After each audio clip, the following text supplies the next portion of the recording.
Ashley, and today I'm going to show you how to make the messy painty background in this layout. So to start with, I have some 12 by 12 cardstock. This happens to be American Crafts cardstock in white. I know it looks kind of like lilac on the screen, but I just colored it off in the video a little bit. And I have some gesso. This is a Liquitex gesso and an old scrubby paintbrush. And I just poured it directly on to my cardstock, and I'm just brushing it on, and I want kind of a nice smooth layer. Well, it doesn't have to be smooth, but fairly even layer that's not like, you don't want like gobs and heaps and piles of gesso on here, and you don't really want it spread out super thin either. And I'm just going to cover most of the page. I'm not worrying about getting it right up to the edges or having it absolutely perfect, but you want it kind of evenly spread. And like I said, not too much and not too little. You don't want it super dry, you want it pretty wet, but not like gobs and gobs of it. Okay, and then I have some old book pages. These are from a dictionary, and they're kind of thin paper, and it's old paper. You can see it's kind of yellowed.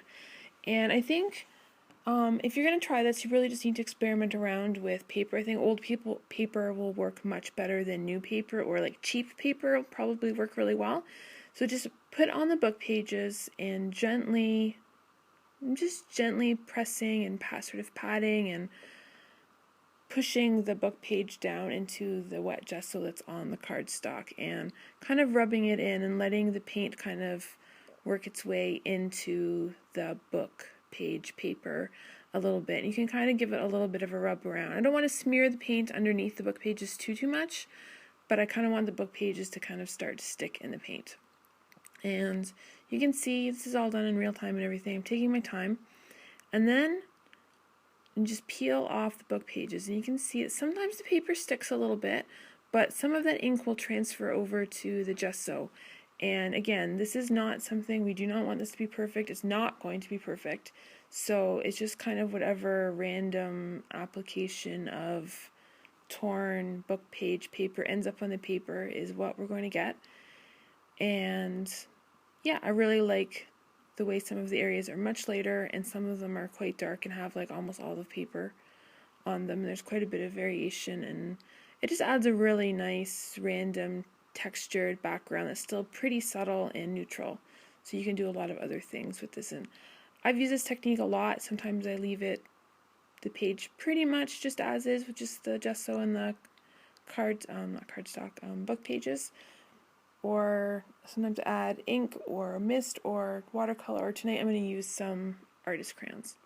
So you can see that some of the book pages, like this one in the top middle, the paper stuck quite a bit to the gesso, so I'm just kind of peeling it off to get off as much as possible because I really did want the background to be a little bit lighter.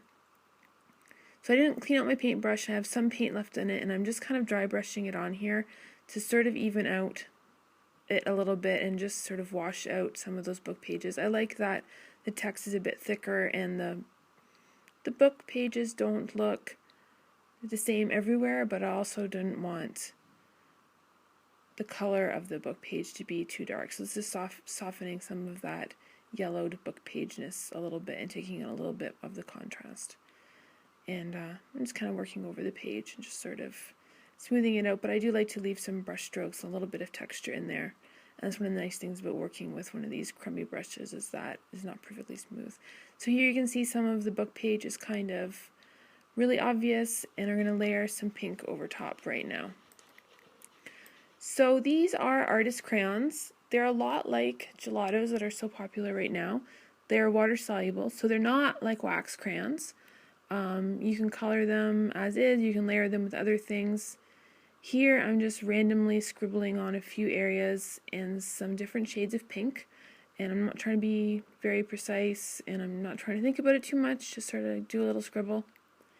And then I grab that same paintbrush that still has some gesso in it because I still didn't clean it out, and add a little bit of water, not too much. You can see that the crayon really does solubilize quite nicely and gets quite painty. So just grab a scrap of book page that I tore off from the gesso layer and just rub it in a little bit just to sort of soften the edges a little bit. But I do like the way some of that scribbly crayon look stays in there, so I'm not trying to blend that out completely. and I'm just trying to create a little bit of pink color and some texture in the background. So there is the finished layout all done. You can see I cut it down and just added some simple embellishments on top. There's a little bit of that lovely crayon scribble texture. Alright, thanks so much for watching. Bye!